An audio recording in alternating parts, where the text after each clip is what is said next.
Despereaux Tilling lived, but his existence was cause for much speculation in the mouse community.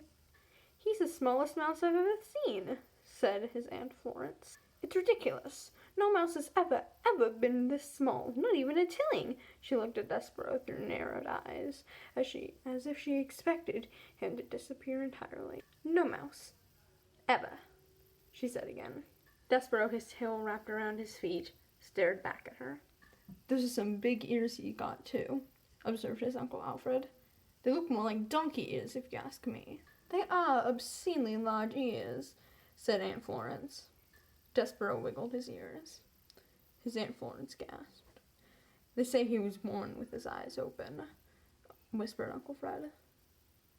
Despereaux stared hard at his uncle. "Impossible," said Aunt Florence. "No mouse, no matter how small or obscenely large-eared, is ever born with his eyes open. It simply isn't done." "His pa Lester says he's not well," said Uncle Alfred. Despereaux sneezed. He said nothing in defense of himself. How could he? Everything his aunt and uncle said was true. He was ridiculously small. His ears were obscenely large. He had been born with his eyes open, and he was sickly. He coughed and sneezed so much that he carried a handkerchief in one paw at all times. He ran temperatures. He fainted at loud noises. Most alarming of all, he showed no interest in such things that a mouse should be interested in. He did not think constantly about food. He was not intent on tracking down every crumb. While his siblings, larger and older, ate, Despereaux stood with his head cocked to one side, holding very still. "Do you hear that sweet, sweet sound?" he said.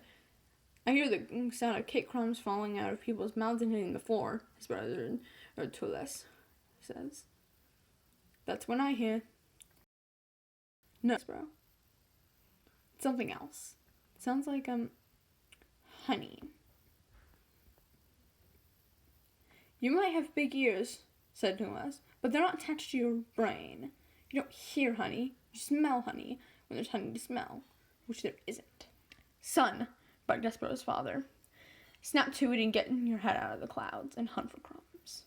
"Please," said his mother. "Look for the crumbs.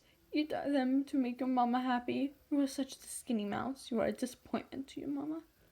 "Sorry," said Despereaux. He lowered his head and sniffed the castle floor. But reader, he was not smelling. He was listening, with his big ears, to the sweet sound that no